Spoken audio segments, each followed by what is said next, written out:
কাশ্মীর সীমান্তে ষষ্ঠ দিনের মতো ভারত পাকিস্তানের গোলাগুলি। বেলুচিস্তানে ট্রেন ছিনতাইয়ের ঘটনায় দিল্লির সংশ্লিষ্টতার দাবি ইসলামাবাদের।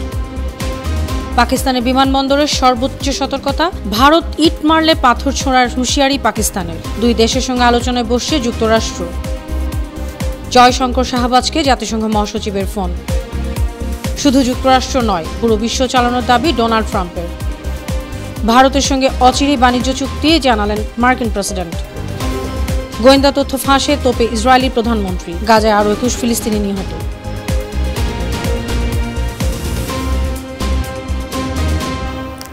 সুপ্রিয় দর্শক, উত্তর থেকে দক্ষিণ, পূর্ব থেকে পশ্চিম, বিশ্বজুড়ে প্রতিদিনের এমন বিভিন্ন খবর নিয়ে আমি অনন্যা চৈতি আছি আপনাদের সাথে। ভারত পাকিস্তানের সেনাদের মধ্যে আবারও গোলাগুলি হয়েছে। ভারতীয় সংবাদ মাধ্যম এনডিটিভি জানিয়েছে, মঙ্গলবার রাত থেকে বুধবার ভোরের মধ্যে নিয়ন্ত্রণ রেখার কাছে জম্মু ও কাশ্মীর সীমান্তে এই গোলাগুলি হয়। তবে হতাহতের কোনো খবর পাওয়া যায়নি। এ নিয়ে টানা 6 দিন দুই দেশের মধ্যে গোলাগুলির ঘটনা ঘটল। ভারতীয় সেনাবাহিনী বিবৃতি দিয়ে বলেছে, জম্মু ও কাশ্মীরের নওশেরা, সুন্দরবানি এবং আখনুর সেক্টরে গুলি চালায় পাকিস্তানি সেনারা। জবাবে পাল্টা গুলি করে ভারতীয় বাহিনী। নয়াদিল্লির অভিযোগ, ইসলামাবাদ যুদ্ধবিরতির লঙ্ঘন অব্যাহত রেখেছে। এদিকে গেল মার্চে বেলুচিস্তানের ট্রেন ছিনতাইয়ের ঘটনায় ভারতের সংশ্লিষ্টতার প্রমাণ ইসলামাবাদের কাছে আছে। স্থানীয় সময় সোমবার নিউ ইয়র্কে জাতিসংঘ সন্ত্রাস বিরোধী দপ্তর আয়োজিত অনুষ্ঠানে পাকিস্তানি কূটনীতিক জাওয়াদ আজমল এমন দাবি করেন। পাকিস্তানি সংবাদ মাধ্যম দ্য এক্সপ্রেস ট্রিবিউনের প্রতিবেদনে বলা হয়, ওই অনুষ্ঠানে জাওয়াদ আজমল সরাসরি ভারতের নাম উল্লেখ করেননি, তবে ইঙ্গিত দিয়ে বলেছেন, বেলুচিস্তান লিবারেশন আর্মি মার্চ মাসে সিবির কাছে জাফর এক্সপ্রেসে যে হামলা চালায় তাতে আঞ্চলিক শত্রুদের প্রত্যক্ষ মদত ছিল। অন্যদিকে ভারত শাসিত কাশ্মীরের পেহেলগামে হামলা ও হতাহতের ঘটনায় উত্তেজনার কারণে পাকিস্তানের সব বিমানবন্দরকে হাই অ্যালার্ট জারি করা হয়েছে। নিরাপত্তা ব্যবস্থা ও নজরদারি প্রোটোকল আগের চেয়ে অনেক বাড়ানো হয়েছে। পাকিস্তানি বেসামরিক বিমান চলাচল কর্তৃপক্ষ এ তথ্য জানিয়েছে। পাকিস্তানি সংবাদ মাধ্যম দ্য এক্সপ্রেস ট্রিবিউন জানিয়েছে, দেশটির আকাশসীমা ব্যবহারকারী বিদেশি এয়ারলাইন্সের ফ্লাইটগুলোতে কঠোর নজরদারি করা হচ্ছে। পাকিস্তানে এখনও ভারতীয় বিমান সংস্থাগুলোর কার্যক্রমের নিষেধাজ্ঞা বহাল আছে। পাশাপাশি অন্যান্য আন্তর্জাতিক ফ্লাইটগুলো তীব্র নিরাপত্তা পর্যবেক্ষণে আছে। ভারত থেকে একটি ইট আসলে পাকিস্তান পাথর ছুঁড়ে তার জবাব দেবে। ভারতের পানি বন্ধের হুমকির জবাবে পাকিস্তানের উপপ্রধানমন্ত্রী ও পররাষ্ট্রমন্ত্রী ইসহাক দার এমন হুঁশিয়ারি জানিয়েছেন। পাকিস্তানি সংবাদ মাধ্যম জিও নিউজ জানিয়েছে, গেল মঙ্গলবার সিনেটে বক্তব্য দেওয়ার সময় ইসহাক দার এ হুমকি দেন। ইসহাক বলেন, পেহেলগাঁওয়ের হামলার ঘটনাকে ভারত সাজানো নাটক হিসেবে ব্যবহার করে সিন্ধু পানি চুক্তি বাতিল করতে চাইছে। ভারত একতরফাভাবে এ চুক্তি বাতিল করতে পারে না। কাশ্মীর পরিস্থিতি নিয়ে ভারত পাকিস্তানের উত্তেজনা কমাতে কূটনৈতিক হস্তক্ষেপ করেছে মার্কিন যুক্তরাষ্ট্র। এই ধারাবাহিকতায় আগামী 24 ঘন্টার মধ্যে দুই দেশের পররাষ্ট্রমন্ত্রীর সঙ্গে কথা বলবেন মার্কিন পররাষ্ট্রমন্ত্রী মার্কো রুবিও। এমনটি জানিয়েছে মার্কিন পররাষ্ট্র দপ্তরের মুখপাত্র ট্যামি ব্রুস। স্থানীয় সময় মঙ্গলবার মার্কিন পররাষ্ট্র দপ্তরের নিয়মিত প্রেস ব্রিফিংয়ে ট্যামি ব্রুস জানান, তারা পরিস্থিতি ঘনিষ্ঠভাবে পর্যবেক্ষণ করছেন। ভারত পাকিস্তান সরকারের সঙ্গে সরাসরি যোগাযোগ রাখছেন। কেউ যেন পরিস্থিতি আরও ঘোলাটে না করতে পারে সেদিকে খেয়াল রাখা হচ্ছে। এদিকে ভারত পাকিস্তানের উত্তেজনা কমাতে পাকিস্তানের প্রধানমন্ত্রী শাহবাজ শরীফ এবং ভারতের পররাষ্ট্রমন্ত্রী এস জয়শঙ্করের সঙ্গে ফোনে কথা বলেছেন জাতিসংঘের মহাসচিব অ্যান্তনিও গুতেরেস।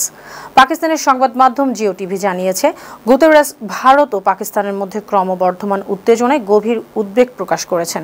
তিনি বলেছেন, দুই দেশের যুদ্ধের জন্য মর্মান্তিক পরিণতি হতে পারে। উত্তেজনা কমাতে সৌজন্যমূলক সেবা প্রদানের প্রস্তাবনা দেন মহাসচিব। মার্কিন প্রেসিডেন্ট ডোনাল্ড ট্রাম্প দাবি করেছেন, তিনি শুধু যুক্তরাষ্ট্র নয়, পুরো বিশ্বকেই পরিচালনা করছেন। এতে তিনি আনন্দও পাচ্ছেন। দ্বিতীয় দফায় প্রেসিডেন্ট হিসেবে দায়িত্ব পালনের প্রথম 100 দিন উপলক্ষে মার্কিন সাময়িকী দ্য আটলান্টিককে দেয়া সাক্ষাৎকারে ট্রাম্প এসব কথা বলেন। মার্কিন প্রেসিডেন্ট বলেন, প্রথমবার দুটি কাজ ছিল, দেশ চালানো এবং টিকে থাকা। তখন চারপাশে ছিল দুর্নীতিগ্রস্ত লোকজন। দ্বিতীয়বার তিনি দেশ ও পুরো পৃথিবী চালাচ্ছেন। ডোনাল্ড ট্রাম্প আরও বলেন, তিনি যা করেন তা খুবই গুরুত্বপূর্ণ, তাতে তিনি আনন্দ পান। এদিকে শুল্ক যুদ্ধের আবহে দ্বিপাক্ষিক বাণিজ্য নিয়ে ভারতের সঙ্গে বোঝাপড়ার পথে হাঁটছে যুক্তরাষ্ট্র। মঙ্গলবার হোয়াইট হাউসে এমনই ইঙ্গিত দিয়েছেন মার্কিন প্রেসিডেন্ট ডোনাল্ড ট্রাম্প। তিনি জানিয়েছেন শিগগিরই ভারতের সঙ্গে চুক্তি হতে পারে। চুক্তির বিষয়টি ভারতই চেয়েছিল, এমনটা উল্লেখ করে মার্কিন প্রেসিডেন্ট আরও বলেন, ভারতের প্রধানমন্ত্রী নরেন্দ্র মোদী 3 সপ্তাহ আগে যুক্তরাষ্ট্রে ছিলেন। তিনি চুক্তি সই করতে চেয়েছিলেন। 2030 সালে দ্বিপাক্ষিক বাণিজ্য $50,000 কোটি উন্নীত করতে চায় ভারত আমেরিকা। বর্তমানে দেশ দুটির দ্বিপাক্ষিক বাণিজ্য $19,100 কোটি। রাষ্ট্রের অতি গোপনীয় তথ্য ফাঁস করে গোয়েন্দা কর্মকর্তা এবং বিরোধী দলের তীব্র সমালোচনা তোপে পড়েছেন ইসরায়েলের প্রধানমন্ত্রী বেনিয়ামিন নেতানিয়াহু। জেরুজালেমে জুইশ নিউজ সিন্ডিকেট কনফারেন্সে বক্তব্য রাখতে গিয়ে নেতানিয়াহু বলেছিলেন, হিজবুল্লাহ 3টি পেজার ডিভাইস ইরানে স্ক্যান করার জন্য পাঠাচ্ছে। এমন খবর পেয়ে নির্ধারিত সময়ের 3 সপ্তাহ আগেই অভিযান চালিয়ে স্ক্যানার সহ ডিভাইসগুলো ধ্বংস করা হয়। প্রধানমন্ত্রীর এ বেফাঁস মন্তব্যে উদ্বেগ প্রকাশ করেছেন গোয়েন্দা কর্মকর্তারা। বিরোধী দলীয় নেতা ইয়ার লাপিদ একে দায়িত্বজ্ঞানহীন আচরণ বলে উল্লেখ করেছেন। এদিকে গাজা উপত্যকায় ইসরায়েলি হামলায় গেল 24 ঘন্টায় আরও 21 ফিলিস্তিনি নিহত হয়েছেন, আহত হয়েছেন বেশ কয়েকজন। বুধবার কাতার ভিত্তিক সংবাদ মাধ্যম আল জাজিরার প্রতিবেদনে বলা হয়, মঙ্গলবার ভোর থেকে পরবর্তী 24 ঘন্টায় এ হতাহতের ঘটনা ঘটে। এ নিয়ে অবরুদ্ধ গাজা উপত্যকায় প্রায় 53,000 ফিলিস্তিনি নিহত হলেন। তবে গাজা সরকারি মিডিয়া অফিস জানিয়েছে, নিহতের সংখ্যা 61,700-রও বেশি। গাজা উপত্যকায় 2023 সালের অক্টোবর থেকে ইসরায়েলের গণহত্যামূলক আগ্রাসনে 1,17,905 জন আহত হয়েছে।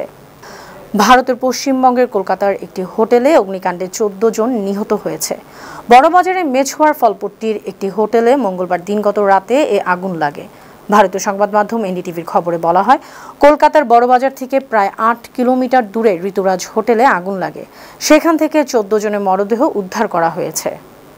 সুপ্রিয় দর্শক, এই ছিল আজকের বিশ্বজুড়ে প্রতিদিন এমন আরও নানা খবর নিয়ে আগামীকাল আবার আপনাদের সামনে হাজির হব। আপনাদের মন্তব্য পরামর্শ আমাদের এই আয়োজনকে আরও প্রাণবন্ত ও সৃজনশীল করে তুলতে পারে। সে পর্যন্ত ভালো থাকুন, সুস্থ থাকুন, বানু টিভির সঙ্গেই থাকুন। আল্লাহ হাফেজ।